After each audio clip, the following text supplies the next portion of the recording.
Welcome to episode 96 of Inbound Buzz. Today we're talking all things conversational marketing, chatbots, and it's funny, it's sort of something that's kind of creeped up into the marketing sphere, and it's a testament to Remington and Impulse Creative's, I guess, thought leadership in that space. He was honestly one of the first people who I thought about. I'm like, who can I speak to about conversational marketing? And I thought of you, Remington. So thank you so much for coming on and joining us on the show. Yeah, absolutely. Thanks for having me. So we'll get into why I thought about yourselves later, because I really think you guys are owning that space in terms of thought leadership, which I think is a lesson for anyone, right? If you want to be a leader in a space, like double down and go gung-ho like you guys have. But before we kind of get into that subject matter, tell us a little bit about yourself and what Impulse Creative does. Sure. So I've owned the agency Impulse Creative for, I founded the agency with my wife, but we've owned it for 11 years now.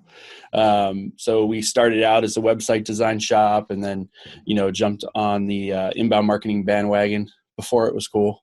And so as we've kind of grown the agency's now at 14 employees. We've got a whole bunch of rock stars here. We focus on what I call the 4 pillars of brand. It's, the design, the development, the marketing, and the sales, and making sure that you've got a really strong core function.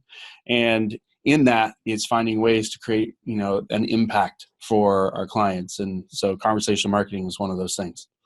Awesome. So speaking of conversational marketing, how do you describe it? Because I don't know about in North America and whatnot, but here people are still coming to terms with the fact that they should be even figuring out what that definition is. So how do you describe that? Sure. So a couple different points of view. One is if I'm talking to like the average Joe in line at McDonald's or something, it's when you were on the phone and you go through the dial by name directory or you're going through and, it used to be press 1 for this and now it just says say your response and it's a little bit more intuitive. That is conversational marketing on the phone. Essentially, conversational marketing on the web is just typing in or pressing a button instead. So that's the layman's terms. On the other side, for the marketers, we talk about buyer personas and we talk about like ideal client profiles all day long, yet no one actually creates a conversation for one person in that buyer persona. It's always like you're speaking to a room.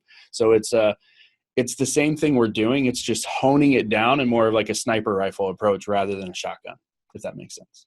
Yeah, awesome. That leads in really nicely to my question. So Awesome. What do you think are some of the problems or the problem that conversational marketing solves that traditional marketing just can't do?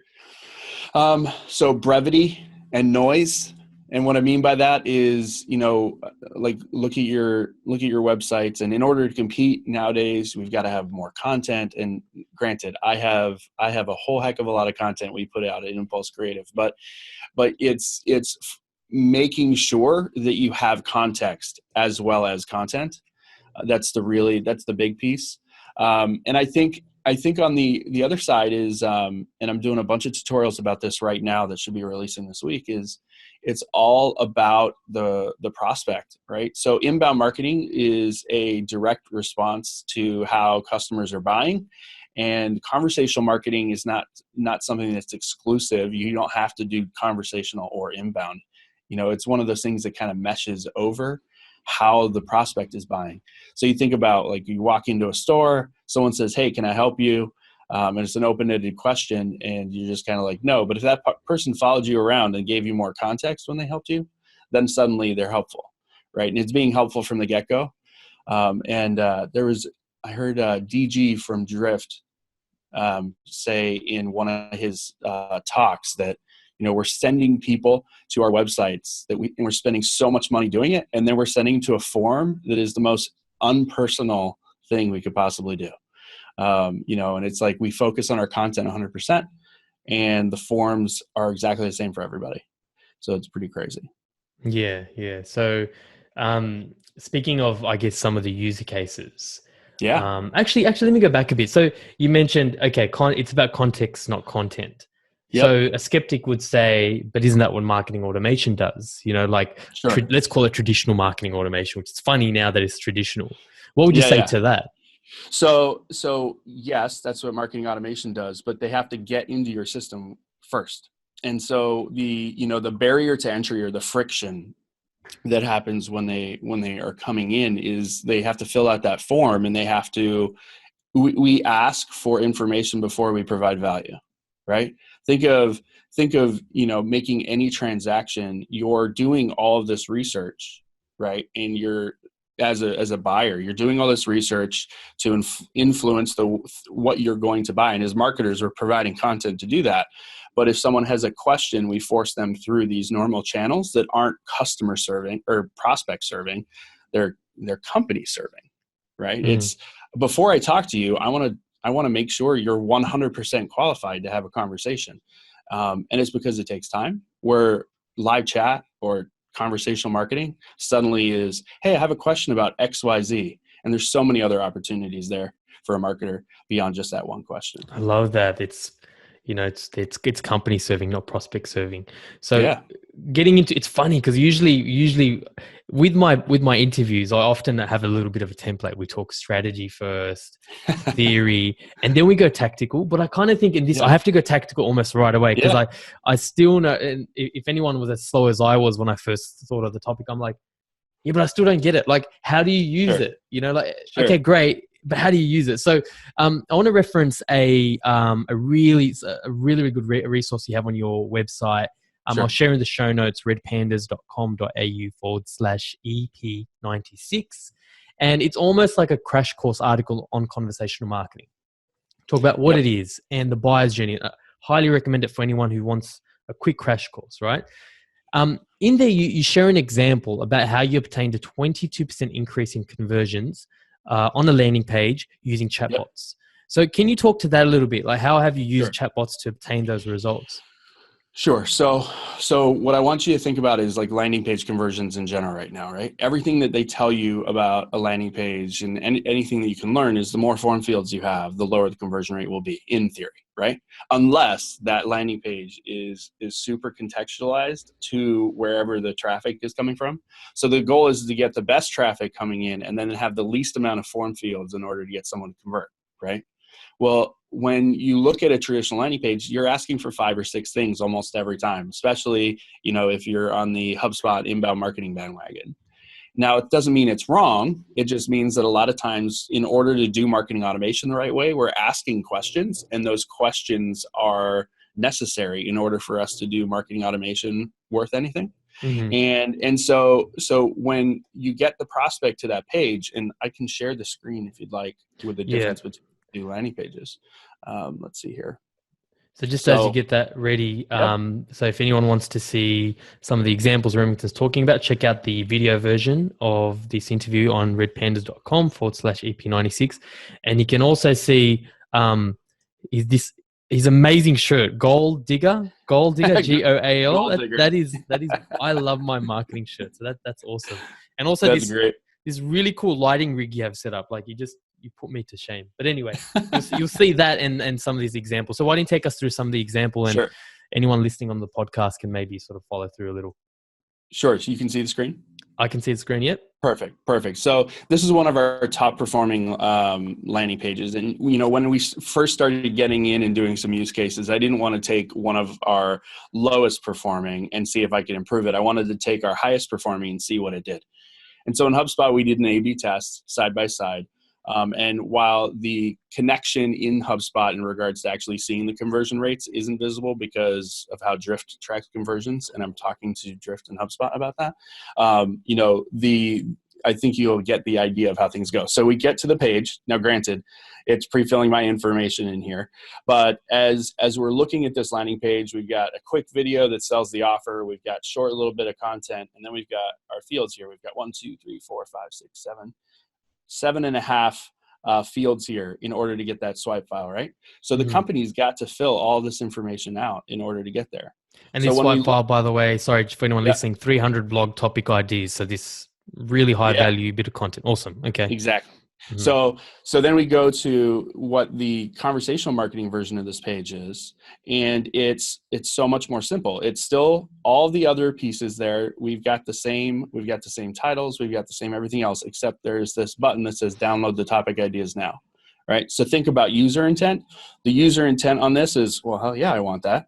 Right? And they're going to click that button, and the second that they click that button, the chatbot pops out. Now, there's two things in this, in this example that we've got. So it goes immediately into, hey there, typing in the wrong keyboard, hey there, what's your name? And so we can literally come in and say, my name's Remington. And it's going to say, what's the name of your company? And it says, what do you do at Impulse Creative? I'm the CEO. Awesome. Would you like to subscribe to our resources? And for the sake of this, I'm going to say yes. Last question, what is the website? impulsecreative.com.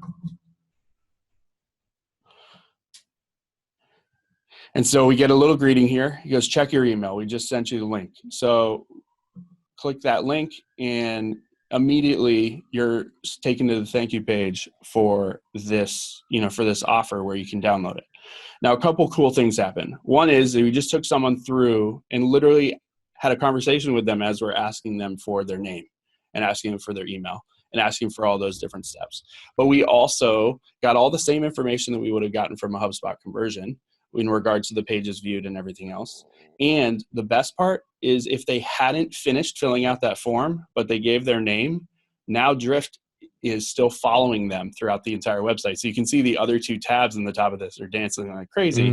If we hadn't finished, this is the only time conversational marketing and using Drift or a tool like it is the only time that you could come back to a website and finish filling out that form if you got pulled away. That right? is And awesome. so when you start thinking about these, I would call them micro conversions, right? You start filling out that first name and then you disappear and you come back. All of a sudden now you're able to continue a conversation where you never could have done that before in the form, much less find that landing page, right? So if we're in, if we pull up this little chat widget icon, you can see this here. And then there's, all the other times that I've been in this browser. You can see I was beating up George a little bit in the preview. But all this will be here anytime that you come back to the website, and you can just keep that going like that. That is awesome. Yeah, so super easy. And the only time I've ever had people actually reach out to me directly and say, "Oh my God, that was amazing." Like when's the last time someone thanked you for filling out a form? Right? Like that doesn't happen, and it happens all the time in our Drift chats. That is so cool. Honestly, that is, and I'm so glad you shared this. This is the future of landing pages, man. Like in a year time, they'll be selling this stuff on like Theme Forest templates and that's awesome. So cool. Okay. So, if you're even semi curious, you have to check out the show notes. You have to check out that little video, a little example. Are you able to maybe share some of those links as well? Those landing page links?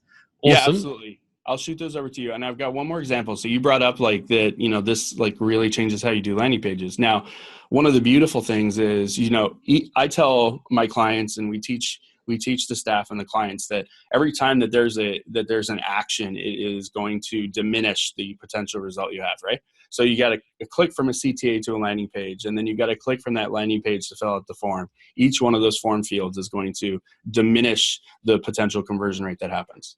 One of the beautiful things is with chatbots, you don't even need a landing page. Now, I know that might boggle some minds, but on our blog that talks about that conversational marketing, if you get about halfway down, we have a CTA here that says click here to download our conversational marketing template.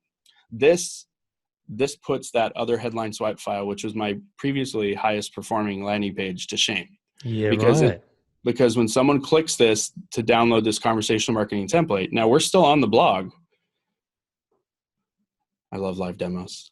Come on, there it goes. Hey. And so as soon as you click that link, it's going to pop out and essentially have the same conversation that we did, the same flow that we had, except we never left the blog now. And so if we do the same thing here, my name's Remington. It already knows my email address because I filled it out once before. And so now what it's done is it's just given me access to the template, right? And so we've actually masked this because people try and game the system. So now what we've done is we made it so it'll send an email, a template with the link in the email. But this email here, that was an entire conversion that just happened, right? And so there's so much potential here. You could create this, you could create this for so many different things. It could be, at the top we have our Let's Talk button. That our Let's Talk button is now takes us straight to an actual chatbot experience. And then, and the reason we did that, you mentioned spam before. Mm-hmm. So this has cut our spam out by about 90%. Because, people that are out spamming suddenly don't know what to do. Don't know what to do with a chatbot flow that suddenly starts Not to yet. We have a year or two. Yeah, yeah, exactly. For now. For now, yeah. But you don't have you don't have a contact form anymore? Your Let's Talk, where traditionally, as we can see in your demo, traditionally that's where a contact form goes. Yep. Do you guys still have a contact form, or that's where you prefer to?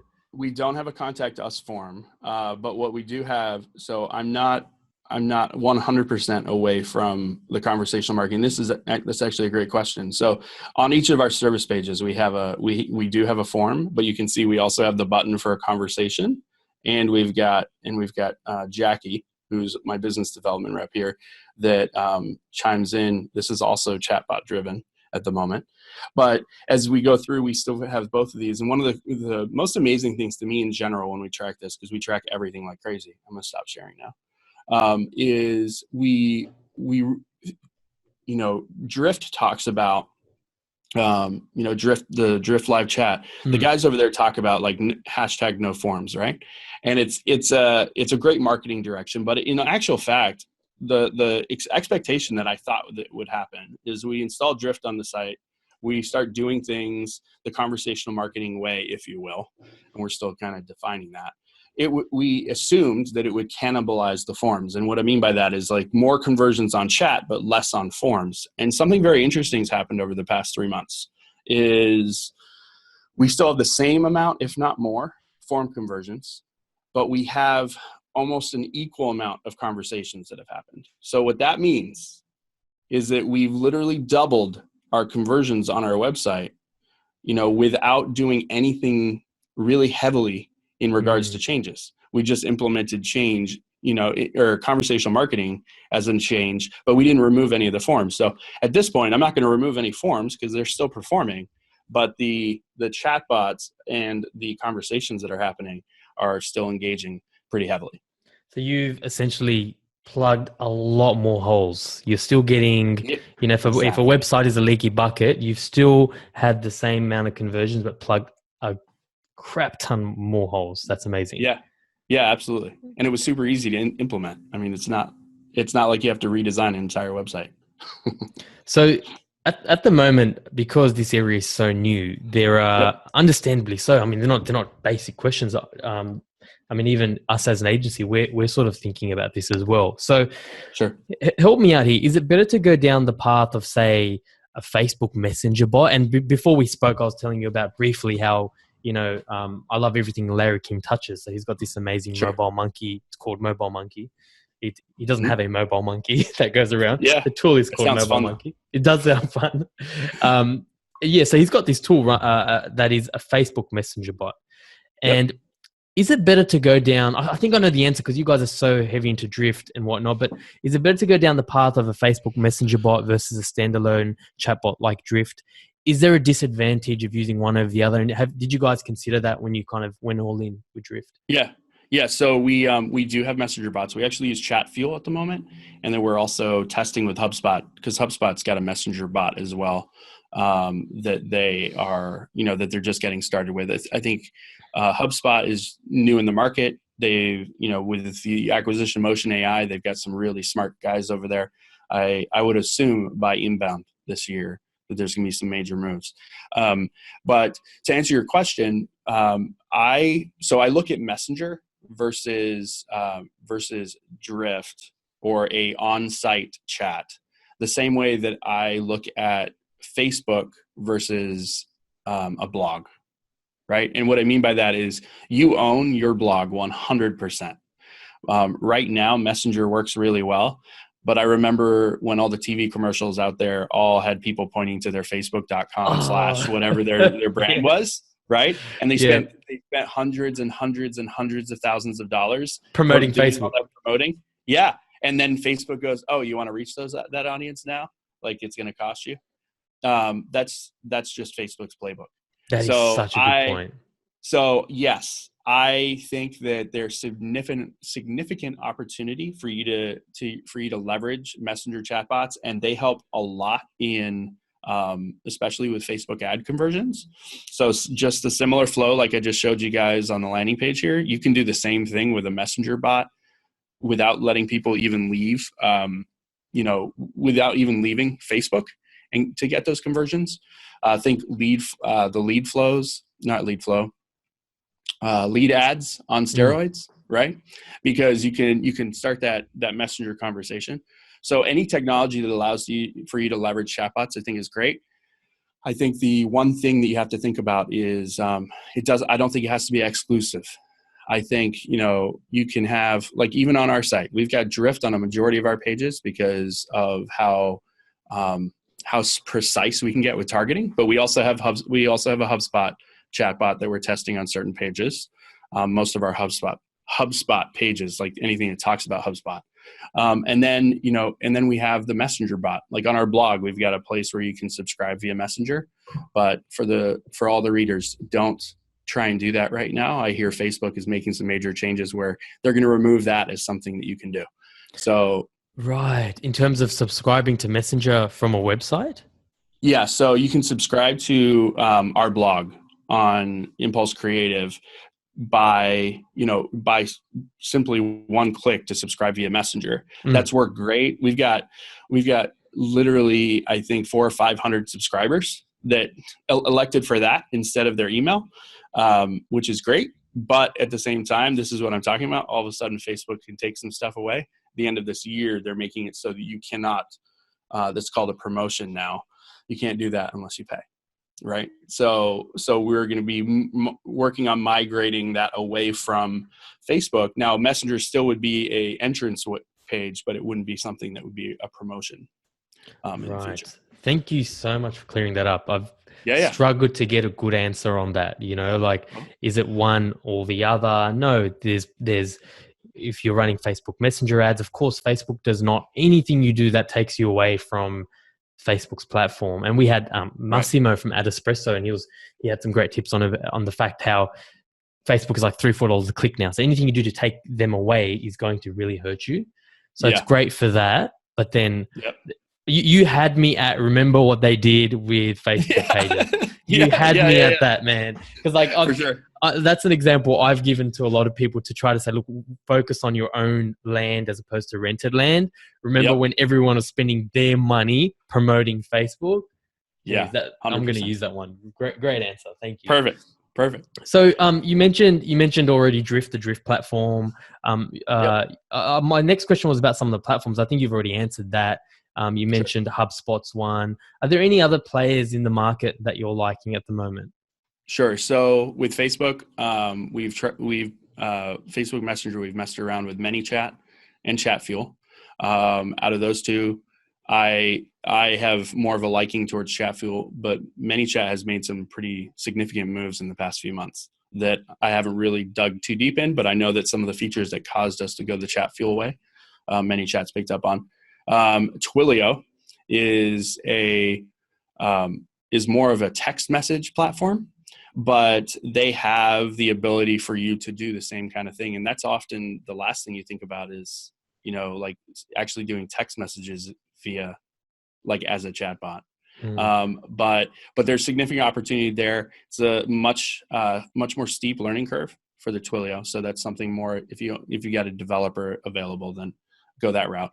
And then, you've got some of these bigger guys. So Drift obviously is making some serious waves. Then you've got HubSpot, which is for a beginner. HubSpot's chatbot tool, I believe it's in beta right now, is going to work quite a bit. And then, there's a couple others, and you can even install Messenger on site right now through Chatfuel. But again, that's rented media, not owned, even if you feel like it is. With So, caution. yeah, exactly. And then I think more so than the emphasis on the platform, you have to remember it's a one-to-one conversation. It's not a one-to-many conversation. So whatever tactics you're doing, whatever strategies you're going after, think about the strategy before you think about the platform. Make your platform fit the strategy. Don't make your strategy fit the platform, if that makes sense. Absolutely. So, why have you fallen in love with Drift so much? What is it Yeah. specifically about the platform that you're really loving? So, so as a CEO, I like shiny things. Let's be honest, right? But the big thing for me is, out of the research we did in the marketplace, HubSpot made a huge announcement inbound last year. They were like chatbots, right? And everyone's got to know about chatbots. And we've been playing around with messenger bots for about a year before that. So like we saw some of the opportunity and some of the recent technologies kind of started getting things moving. Technology advancements started getting everything's moving much better. But what I noticed is that it was actually at inbound that like my light bulb kind of went off. It was, I'm going around, I'm having conversations. Everyone says how excited they are about it. And I'm asking like, so are you doing anything with it? And no one was doing anything, even with messenger bots. And so as a CEO, my job is to make sure I steer the company in the right direction. And so as we got back and everyone started talking about how awesome things were, there was a lot of talk about platform changes in HubSpot, and there's a lot of talk about all these other things going on. And it was one of those things where everyone had questions about it. No one had answers about it. Right. And I am a big fan of learning by doing. When we first signed up for HubSpot, we had HubSpot ourselves for 3 months before we even thought about selling it, because we wanted to make sure we knew how it worked. And so it was one of those things where, as we got into the new year, we launched our brand new site, and it started out as a major flop on HubSpot's part with their messages tool. We launched the website. I actually have a blog about the journey to our redesign. And that journey to our redesign essentially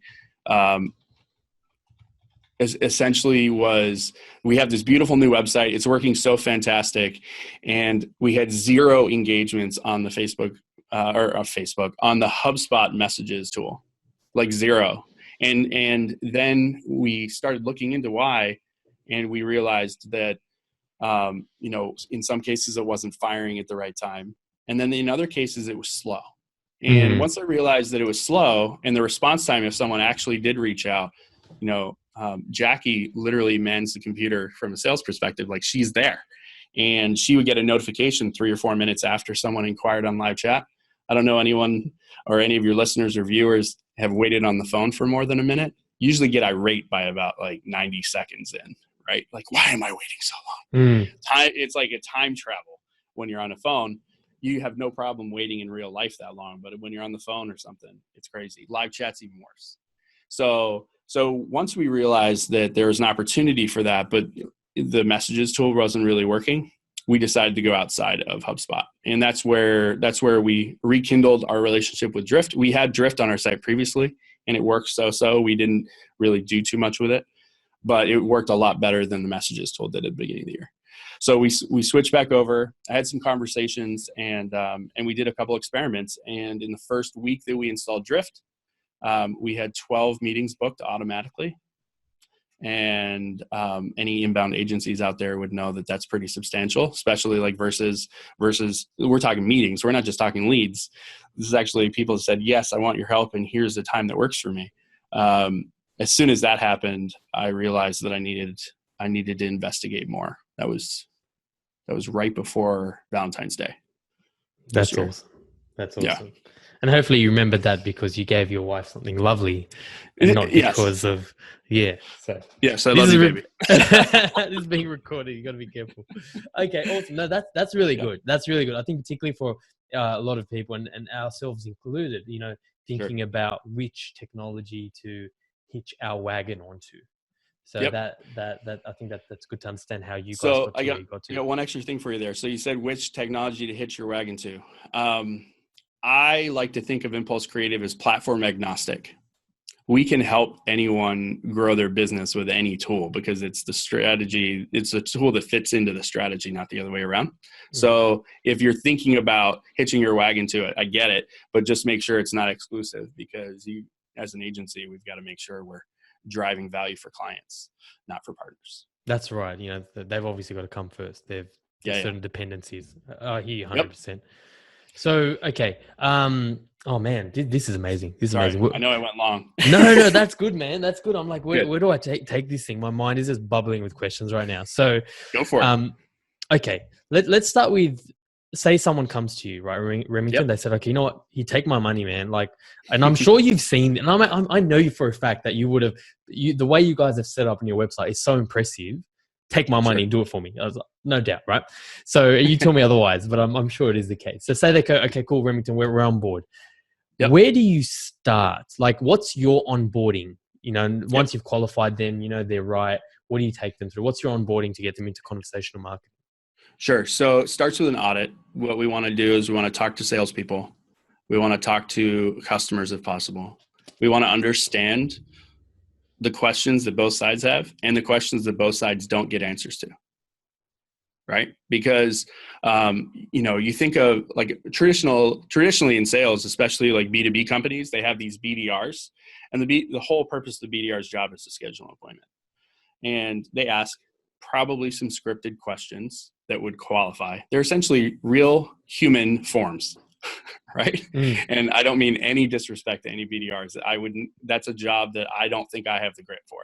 But, as they're going through and they're doing these things, they're asking some of the same questions to qualify or figure out whether that prospect is awesome.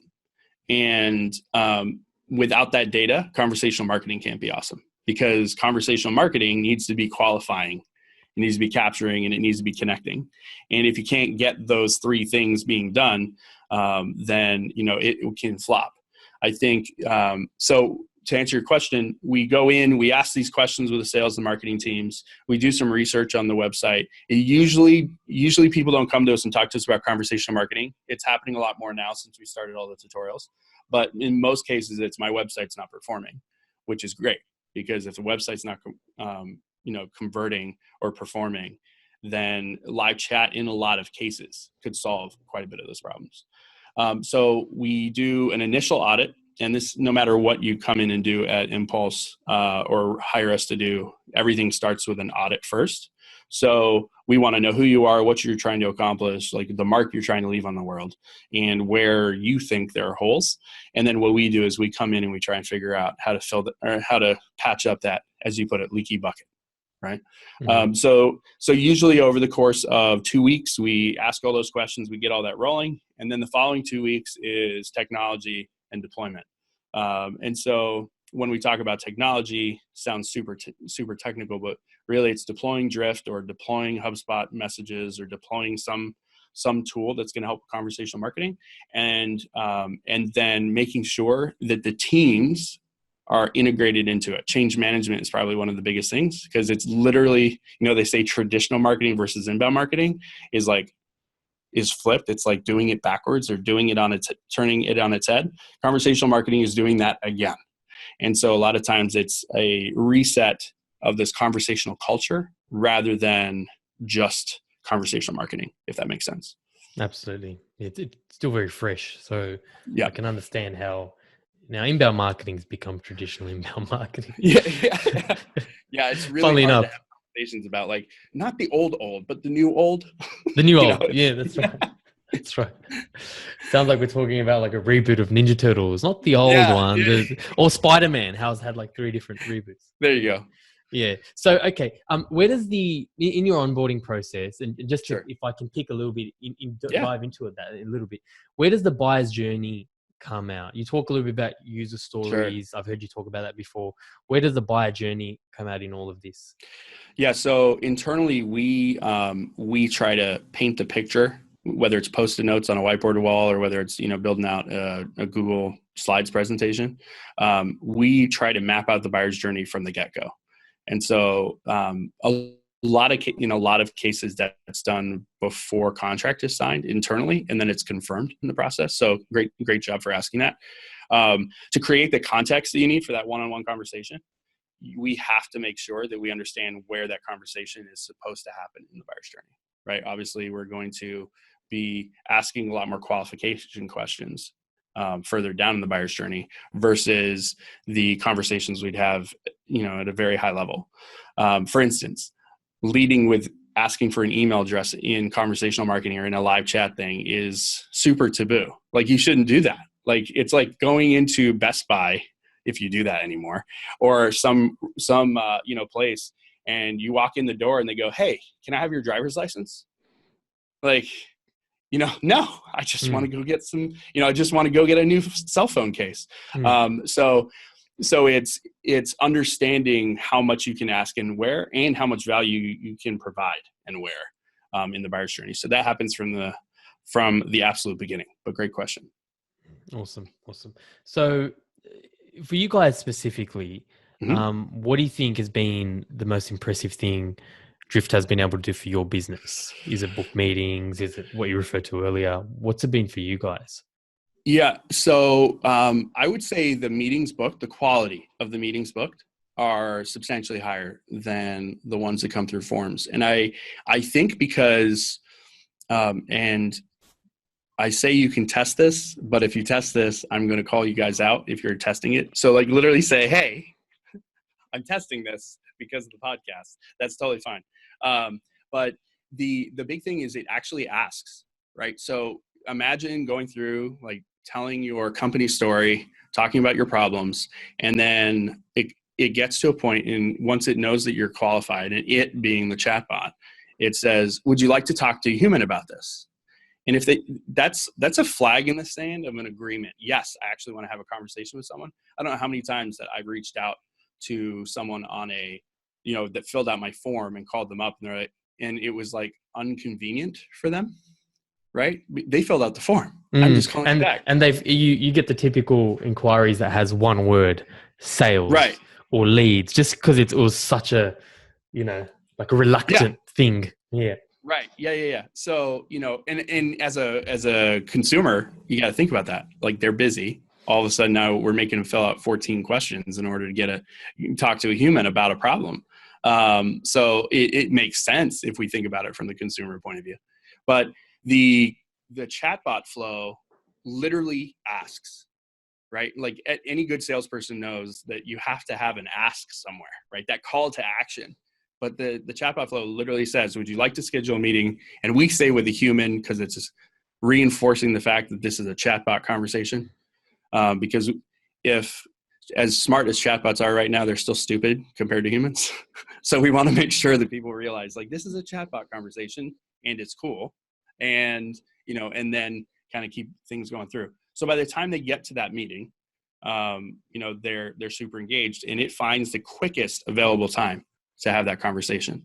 So historically for us, our sales process was about 6 months to close a deal, just between all the meetings that we would need. And right now, it's probably because Jackie on my team is a rock star, but we've compressed that into about 3 months. So we've literally cut the time to close in half. And I attribute a lot of that to the initial steps, and then of course the follow-up steps that Jackie does. But it's that ask, "Do you want a meeting?" And then the ability to continue the conversation. There's many a times that I've seen Jackie get someone that actually scheduled something, and then as soon as it's scheduled, jump in and start saying, "Oh, hey, you mentioned sales you need help with. What do you mean? How can I help you?"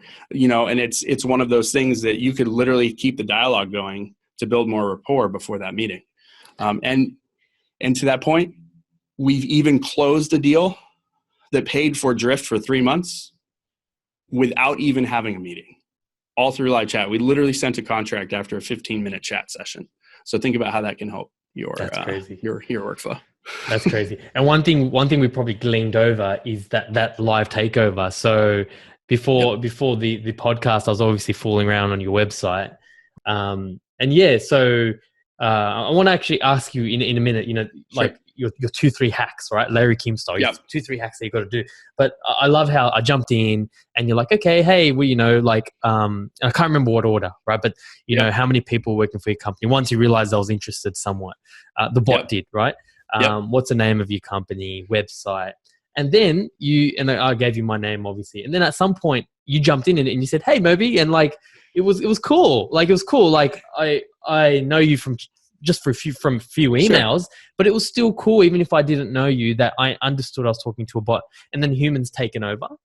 So that was Without actually even asking. without even asking. So I didn't see that as, oh, now I'm going to be sold to. Not at all. I thought it was a really nice shift. So for you as the brand, you can jump in if something is being flagged. And me, I can clearly see that it's gone from whatever your bot was called to Remington, which was really, really cool. So, so I know, and the way you've done it is right, because I get this all the time as well. Like, even though we always say, look, to do anything, we need to have a workshop with you guys. We need to do a persona profiling matrix with you guys. Yep. We need to understand what you're trying to achieve. Only then I can I tell you whether podcasting is great for you, for example. But I'll still often get asked, what are my 3, 4, 5 favorite hacks? So I'm going to do the same thing to yourself. So out of the gate, right, there's whether it's 3 or 5 or 4, whatever, what are some of your recommended chatbots? Maybe we start with one, the idea that a qualifying, and you alluded to this earlier, a qualifying, do you want to book a meeting? Is done as not in a big form. It's actually done with qualifying questions that get you to that point. What are some of your others? Sure. So you can tell me to stop when you want. But when we have, first thing is to actually get started, right? Because it's raw. A lot of times, how do we do it? And a lot of these tools, like Drift even, has a free version where you could actually start a live chat. Get live chat set up on your site. Now, live chat and chatbots are 2 different things, right? But the ability, conversational marketing isn't just about chatbots, and that's the big thing to remember. So when you get someone, when you have someone on the site and they're asking a question, the responsiveness is huge, and making sure that you have that. I actually was talking to you on my phone through the Drift app when you came through, and I saw the entire conversation before I reached out. You want to just make sure you have that visibility. So one would be get started. Try it out. And by the way, sorry to interrupt you, Remington. By the way, because it's new, people are a little bit more forgiving right now. Like if you stuff up a live chat, you can tell it's just someone offshore. Or if you stuff up a form, in the easy way to stuff that up would have 12 fields, people aren't going to forgive you. But they're a little bit forgiving right now. So you're right. Give it a go. Yeah, give it a go, and and monitor it. If you see someone coming in, and this happens for for people out of country, and I think it even happened with you, is you put in your phone number differently, and it didn't allow it, right? It didn't allow it the first time until you changed the format, and that's something I have to fix because we have people outside the U.S. and it's set to understanding with country code automatically. But if you don't put it in exactly the way that it expects it, then it gets a little dumb. We'll just put it. So being able to jump in and being available to jump in if you see a problem solves the problem. Just like you had mentioned, like it came across very authentic. I was like, hey, like if you were a prospect and that phone number wasn't working, I probably would have jumped in and be like, hey, sorry, chatbot isn't as smart as me. What's your phone number? Right. And I just would have had that conversational thing. And it's just like we're sitting here texting back and forth. That's essentially the feeling that you would want to bring across. So that was 1, get started. 2, one-on-one conversation. And what I mean by that, and I've got that template that's available on our site, but it's a one-on-one conversation. So you can't be thinking of all of the different ways to have a conversation with a persona. You have to be literally talking to that avatar, one person, and asking them the questions, because you can't say, it's very much a singular conversation. You're not talking to a group, you're talking to an individual, and it's even more of an individual when it's on live chat. So as you're planning your conversation, start small, 2 to 3 questions. The one you went through, Moby, I think we had 7 or 8. That's because it's qualifying in regards to the flow that you had. But you saw some of those chatbot flows that I showed you on the screen were 2 or 3. The 2 or 3 are going to convert much better, and you're going to learn a lot more. quicker in that regard. So the third one is figure out. So we talk about between sales and marketing all the time, service level agreements, right? So marketing, when does marketing hand it off to sales? And it's going to be very important to do that too with live chat, because you're going to get another thing in the mix. You're going to have marketing, people asking questions about, topics, and then you're going to have sales conversations, but you also have a high opportunity for service or support. And you got to know how to pass that off and how to solve that problem. So tools like Drift, you can, and I believe even HubSpot, you can route those conversations based on like the inquiry. And Drift even has a chatbot flow where it pushes through to a knowledge base automatically. I believe HubSpot is going to be coming out with something similar as well. So, you just have to think about all the different avenues that one user can come in. And what I call them is user stories, right? And then the final thing is take one of your biggest areas of promotion. So a lot of times with our clients, it's AdWords, right? They're spending a lot of money on AdWords and they're super excited if they get a 5% conversion. Think about that. Like whatever the cost per click, 20 times that is the cost per lead. And so what we do is we have, I have a tutorial and I'll share it with you for the show notes, is using Drift to target a specific UTM parameter in the URL. So you can actually be having different chat flows for different people that come in based on individual campaigns in AdWords. So now imagine that you're talking about blue widgets and then red widgets. You could send them to the same page that talks about widgets, but you can have one chatbot flow that actually talks about your favorite color is red, and then you can have another chatbot flow that talks about your favorite color is blue. So it can be much more sniper rifle versus shotgun. That's awesome. Right. Anyone who's doing any AdWords, actually, no, that's not, I was going to say is selling more than one product. Most of our clients anyway, they're targeting more than one theme, more than one campaign, more than a bunch of ad groups. So imagine that, like if you sell t-shirts, it's like, hey, what do you like about, blue t-shirts or whatever it is. So that's really cool. But the other thing I want to touch on is you talked about the different correct me if I'm wrong, but like the different parts or user stories one could take. Not all of those you want to spend, you mentioned, your sales rep is just crushing it. You don't want to send them all to her. Right. Like the service ones could go to, I don't know, as opposed to sending them to a boring email address, it could take their information. So by the time it gets to the service person, they have a lot more context. They know what page they're on. They don't know all that stuff. But that necessarily doesn't warrant someone jumping on the phone right away. Sure. So yeah, cool. So you could have service, you could have support, you could have sales, and obviously, we all want to take advantage of, not that customers aren't important, but we're spending all this money getting people to the website. Let's try to convert those. Okay, awesome. Is there, and I think we should add to that list as well is landing pages. If you have anything that's converting quite well, and again, we'll share that in the show notes, redpandas.com.au/EP96, I said, on how you can replace that form with an actual button. So if you didn't see Remington's kind of video there, imagine going there and it says one button, download now, and you click on that, and the fact that a chatbot comes up, I think, is more novel than a deterrent anyway. So I think that works quite well. Curiosity. Now, to that point, the one thing you have to be careful with is where forms win versus the chatbot. You have to make sure as you're going through, sorry, this is one thing I just thought of as you said that. You have to make sure that chatbot for that landing page tells the user how much is left, right? So imagine the light at the end of the tunnel. The form is pretty obvious. They fill out the form, they hit submit, and hopefully, they get what they want.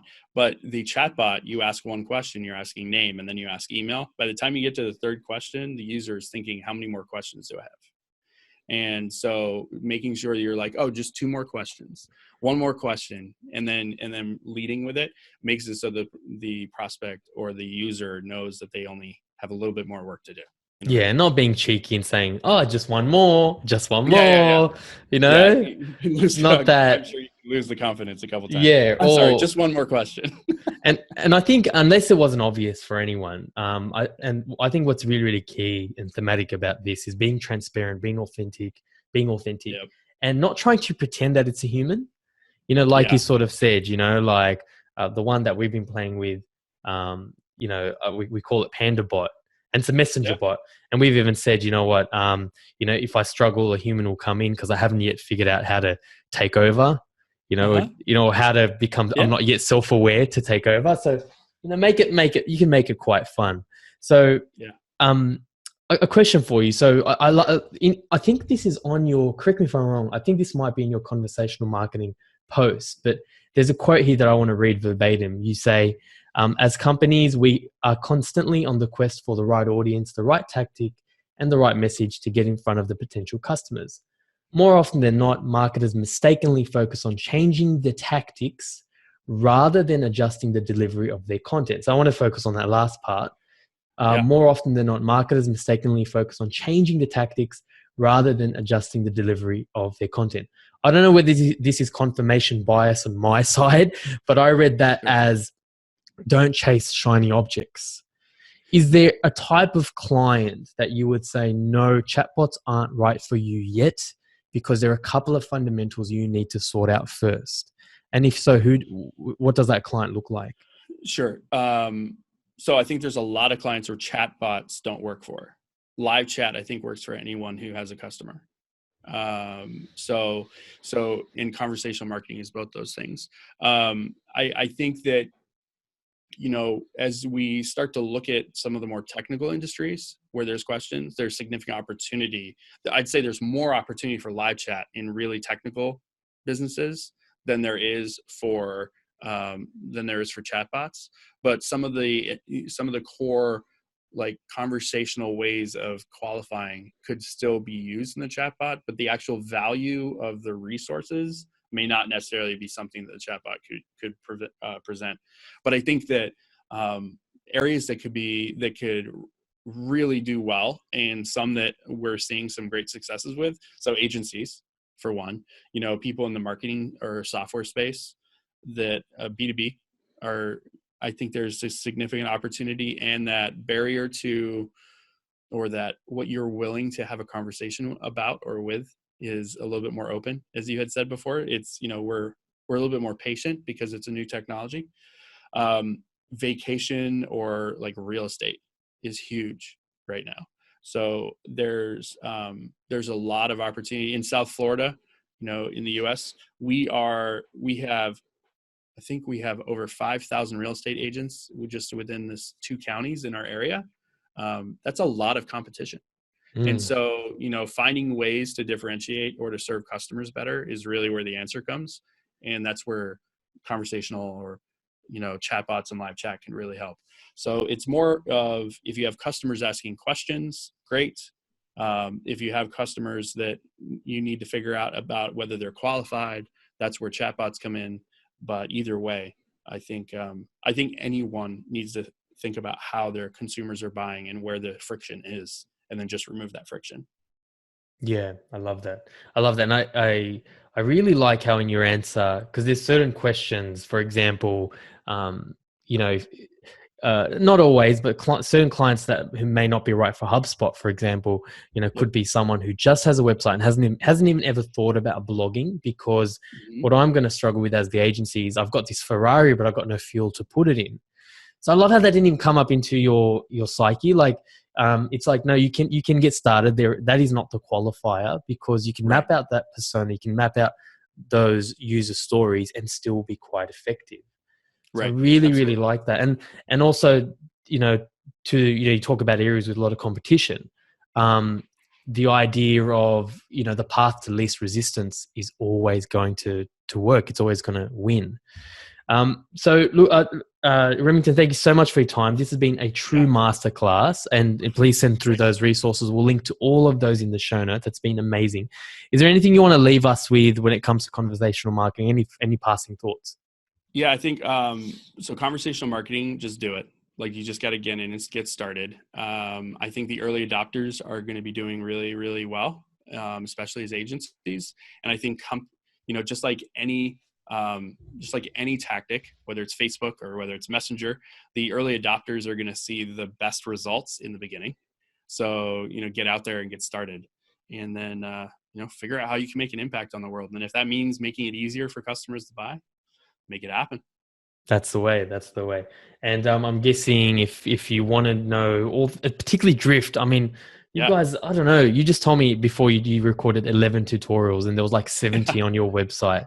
So if you want to go down that path, or even just conversational marketing in general, you guys truly are very quickly becoming the authority in that space. So I'll link to all that in the show notes. I'm sure people can find a lot more. And Remington, thanks again, man. Really appreciate it. Yeah, absolutely. Thanks so much, Moby. Take care.